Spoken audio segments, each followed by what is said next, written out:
সেমাই তো আমরা কম বেশি সকলেই খেয়ে থাকি। বাড়ির যে কোনো অনুষ্ঠানে মিষ্টি মুখ করতে তৈরি হয় দুধ সেমাইয়ের রেসিপি। আজকে দুধ সেমাইয়ের এক রাজকীয় রেসিপি আপনাদের সঙ্গে শেয়ার করব। আশা করি রেসিপিটি আপনাদেরকে ভালো লাগবে।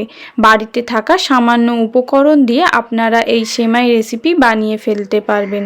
তাই বলছি, দেরি না করে ভিডিওটি আমার সাথে দেখে নিন। নমস্কার বন্ধুরা, পিনাজ হেসেলে আপনাদের সবাইকে স্বাগত জানাই। আশা করি আমার চ্যানেলের রেসিপিগুলি আপনাদের সকলের খুবই ভালো লাগে। আমার চ্যানেলের রেসিপিগুলি ভালো লাগলে আমার চ্যানেলটি কিন্তু অবশ্যই সাবস্ক্রাইব করে আমার পাশে থাকবেন। রান্নার শুরুতে চুলোয় একটা প্যান বসিয়ে দিয়ে দিচ্ছি 50 গ্রাম পরিমাণ সেমাই। এখানে সুজির তৈরি সেমাই আমি ব্যবহার করেছি। সুজি দিয়ে তৈরি সেমাই যে কোনো ব্র্যান্ডেরই এখন যে কোনো দোকানে কিনতে পাওয়া যায়, তাই আপনারা খুব সহজেই এটা হাতের কাছে পেয়ে যাবেন। এখন সেমাইটা অনবরত নাড়াচাড়া করে একটু লাল লাল করে ভেজে নেব। এই সেমাই ভাজার সময় গ্যাসের ফ্লেমটা কিন্তু লো রাখবেন, না হলে সেমাই কিন্তু পুড়ে যাওয়ার সম্ভাবনা থাকবে। সেমাই লাল লাল করে ভাজা হয়ে গেছে। এখন আমি সেমাইটা প্যান থেকে তুলে নেব। সেমাই প্যান থেকে তুলে নিচ্ছি।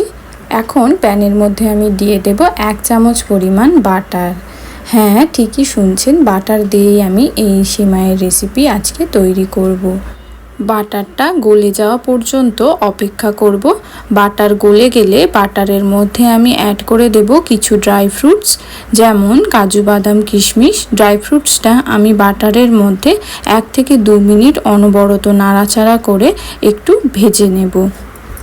আপনারা আপনাদের পছন্দ মতো এখানে ড্রাই ফ্রুটস ব্যবহার করতে পারেন। ড্রাই ফ্রুটসটা ভাজা হয়ে গেছে। এখন আমি ড্রাই ফ্রুটসটা প্যান থেকে তুলে নিচ্ছি। এই সাথে এই প্যানের মধ্যে এখন দিয়ে দেব 1 লিটার পরিমাণ দুধ। দুধ দেয়া হয়ে গেলে দুধের মধ্যে অ্যাড করে দেব 2টো ফাটিয়ে রাখা এলাচ। আপনারা চাইলে এলাচের সঙ্গে তেজপাতাও অ্যাড করতে পারেন।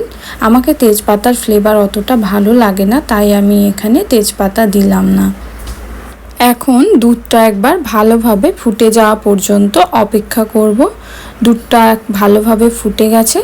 এখন এই ফোটানো দুধের মধ্যে অ্যাড করে দেব ভেজে রাখা সেমাই। সেমাইটা অ্যাড করা হয়ে গেলে একবার ভালোভাবে নাড়াচাড়া করে দেব, যাতে সেমাইটা দুধের মধ্যে গিয়ে তলায় বসে না যায়। ভালোভাবে নাড়াচাড়া করে দিয়েছি। এখন হালকা আঁচে সেমাইটা ঢাকা দিয়ে 10 মিনিটের জন্য রেখে দেব। 10 মিনিটের জন্য ঢাকা দিলেও সেমাইটা মাঝখানে একবার খুলে নাড়াচাড়া করে দেবেন, না হলে সেমাইটা কিন্তু নিচ থেকে বসে যাওয়ার সম্ভাবনা থাকবে। সেমাইটা আমি একবার খুলে নাড়াচাড়া করে আবার ঢাকা দিয়ে দিচ্ছি আরও 10 মিনিটের জন্য। ফিরে এলাম 10 মিনিট পর। দেখুন দুধটা আগের থেকে কতটা গাঢ় হয়ে গেছে আর সেমাইগুলো ফুলে মোটা হয়ে গেছে। এই পর্যায়ে আমি এর মধ্যে মিষ্টি ভাব আনার জন্য দিয়ে দেব কনডেন্স মিল্ক। আপনারা চাইলে চিনিও ব্যবহার করতে পারেন, কিন্তু একটু যেহেতু রাজকীয়ভাবে এই সেমাইয়ের রেসিপি তৈরি, তাই এখানে কনডেন্স মিল্ক ব্যবহার করলাম। দিয়ে দিলাম 2 চামচ পরিমাণ কনডেন্স মিল্ক। আপনারা যে যেরকম মিষ্টি খান সেই অনুযায়ী এখানে চিনি বা কনডেন্স মিল্ক ব্যবহার করতে পারেন। এখন সেমাইটা আমি হাই ফ্লেমে একবার ভালোভাবে ফুটিয়ে নেব। এতে করে সেমাইটা কিন্তু আগের তুলনায় অনেকটাই গাঢ় হয়ে যাবে। আর সেই সাথে অ্যাড করে দেব ভেজে রাখা ড্রাই ফ্রুটস। এখন ড্রাই ফ্রুট সহযোগে সেমাইটা আরও একবার ভালোভাবে নাড়াচাড়া করে 1 থেকে 2 মিনিট ফুটিয়ে নিয়ে আমি গ্যাসের ফ্লেম অফ করে দেব।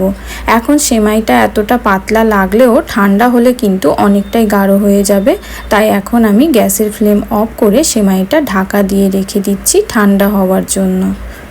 বাড়ির যে কোনো অনুষ্ঠানে সেমাইয়ের এই রাজকীয় রেসিপি একবার বানাতে পারেন।